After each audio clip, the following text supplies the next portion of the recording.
प्रिय आत्मन, एक शायर ने बहुत सुंदर कहा है, हजारों साल नरगिस अपनी बेनुरी पे रोती है, बड़ी मुश्किल से होता है चमन में दीदावर पैदा।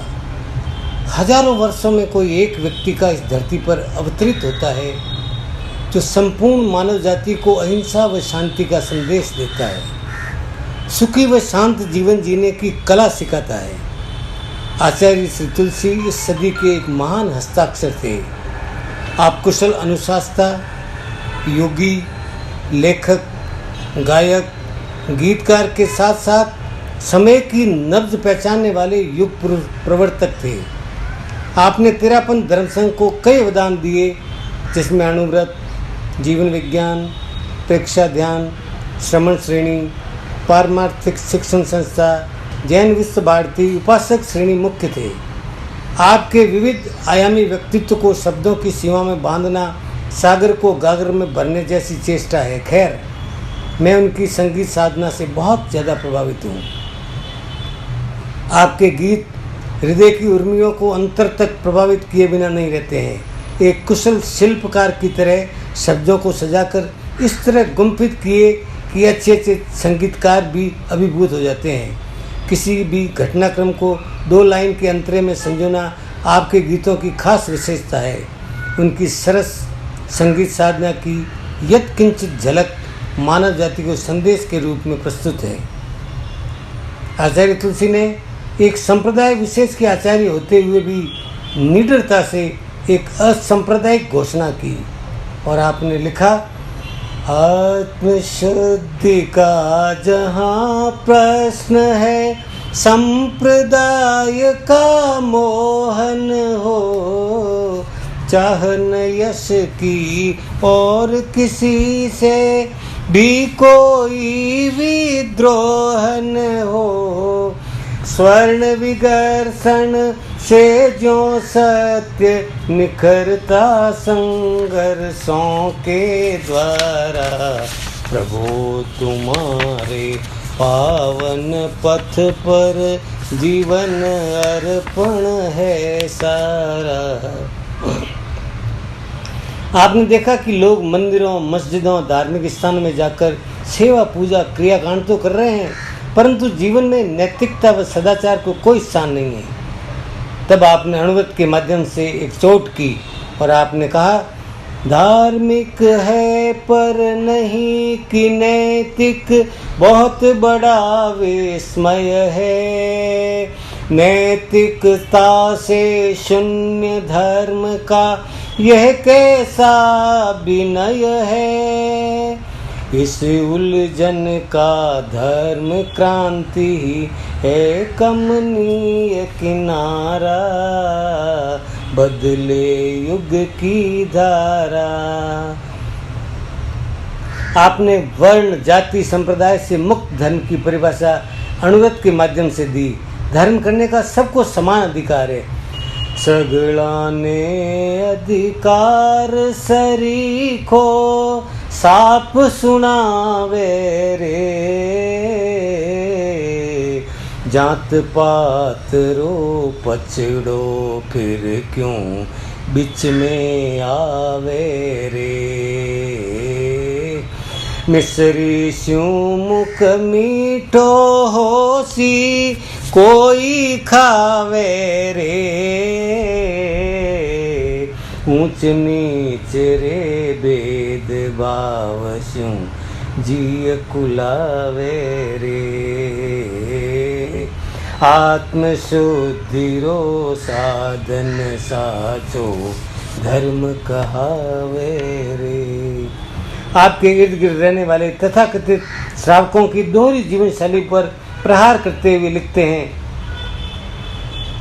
है आज जो अनास्था जन जन की धार्मिकों पर, उसको बढ़ाने में क्या देते न तुम सहारा, है धार्मिकों विचारो, केवल अतीत के ही गीतों से कुछ न होगा, अब वर्तमान देखो, जीवन की कैसी धारा है, धार्मिकों विचारो।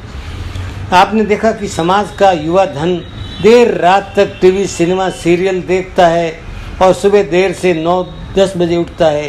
ऐसी जीवन शैली पर प्रहार करते हुए आप लिखते हैं, वो उड़ चले विहग गण, निज लक्ष्य साधना पर, आँखों में तेरे अब भी देती है नींद घेरा, उठ जाग रे मुसाफिर।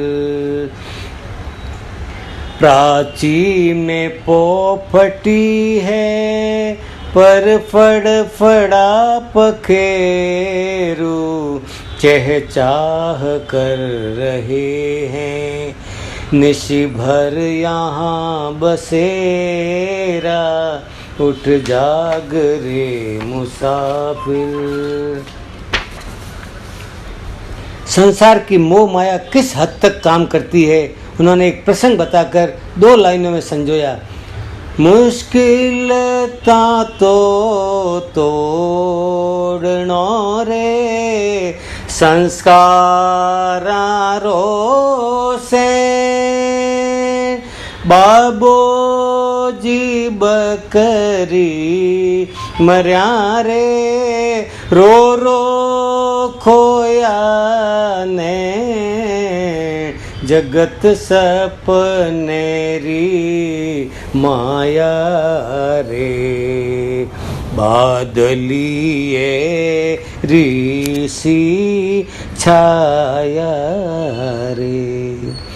राग कितना घातक होता है और साधक को किस हद तक गिरा सकता है। आप लिखते हैं, 10वें गुण ठाणे स्यों मुनिवर, पड़े रागरी ठोकर खाकर, कैया ने तो आ जावे, पहलो गुण ठाणो रे। गौतम ने भी ज्ञान अटक गयो, भव भव रूपी राय भटक गयो, बलरुल्या राग शू किता नहीं है, छोड़ ठिकानो रागरी रहस्य पिछाणो।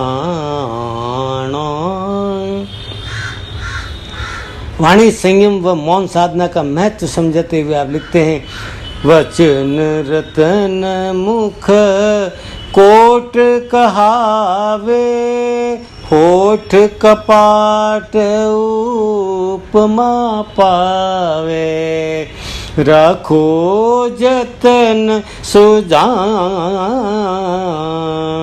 बस में सदा जुबान राख जो, बोले बोल अतोल अख्यारथ, अणसोचो बन जा महाभारत, है प्रत्यक्ष प्रमाण, बस में सदा जुबान राख जो। साधना के पथ पर नाम, यश, ख्याति, प्रतिष्ठा जैसे फिसल भरी पगडंडियों से साधक को गुजरना होता है। साधक को सचेत करते हुए आप लिखते हैं, पथ पर खड़े लुटेरे जिनका काम पथिक को छलना, उनके प्रलोभनों में आकर निश्चय नहीं बदलना, तेरे पग पग पर खतरा है राही, संभल संभल कर चलना। जीवन की क्षण भंगुरता प्रकृति के प्रांगण में प्रति क्षण घटित हो रही है। आए दिन ऐसी घटनाओं से रूबरू होना पड़ रहा है आपने घटित घटनाओं का उल्लेख करते हुए लिखा है, बेटा जिम परोस्यो बाणो, बेटा जिम परोस्यो बाणो, ठहरो माँ मैं आऊँ आ।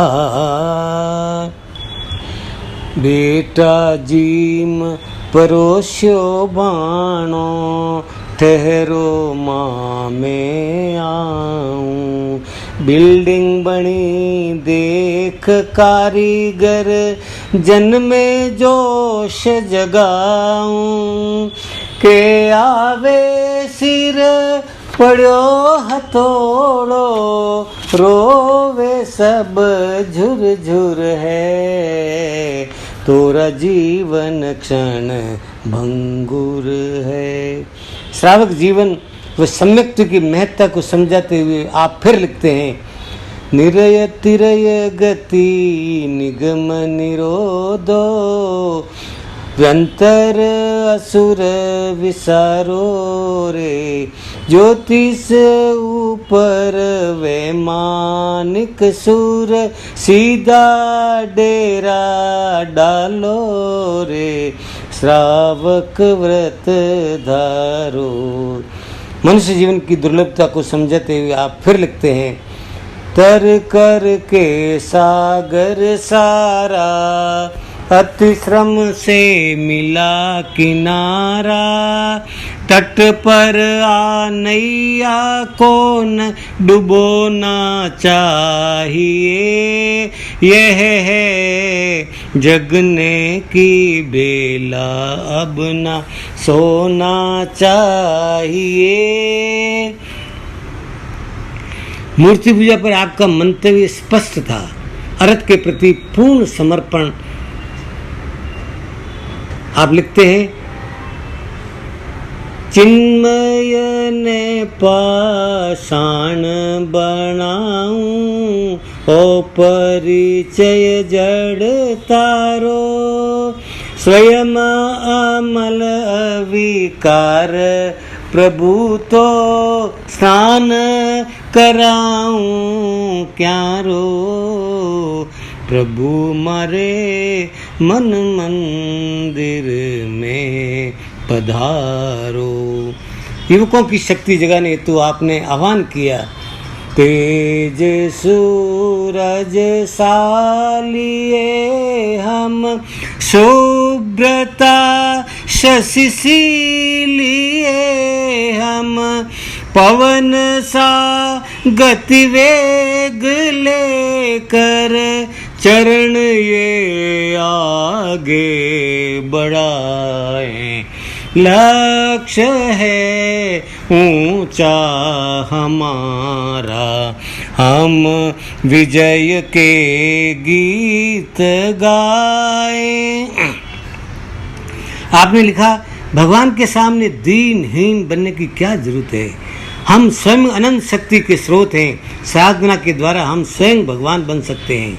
आप लिखते हैं, बिंदु भी हम सिंधु भी है, भक्त भी भगवान भी है, छिन्न कर सब ग्रंथियों को, सुप्त चेतन को जगाए, प्रभु बन करके ही हम प्रभु की पूजा कर सकते हैं, प्रामाणिक बन कर ही संकट सागर तर सकते हैं। प्रभु महावीर के प्रति श्रद्धा व समर्पण करते हुए आप फिर लिखते हैं, दृढ़ निष्ठा नियम निभाने में, हो प्राण बलि प्रण पाने में, मजबूत मनोबल हो ऐसा, कायरता कभी न लाए हम, महावीर प्रभु के चरणों में श्रद्धा के सुमन चढ़ाए हम। आपके गीतों में अलंकारों की एक झलक प्रस्तुत करते हुए आप फिर आचार्य का एक परिचय देते हुए आप कहते हैं, प्रथम पद के प्रवर प्रतिनिधि प्रगति में अनिवार्य है। सीमित शब्दों में असीम व्यक्तित्व को बांधने का एक अल्प प्रयास किया है लेखक विजयराज संकलेचा।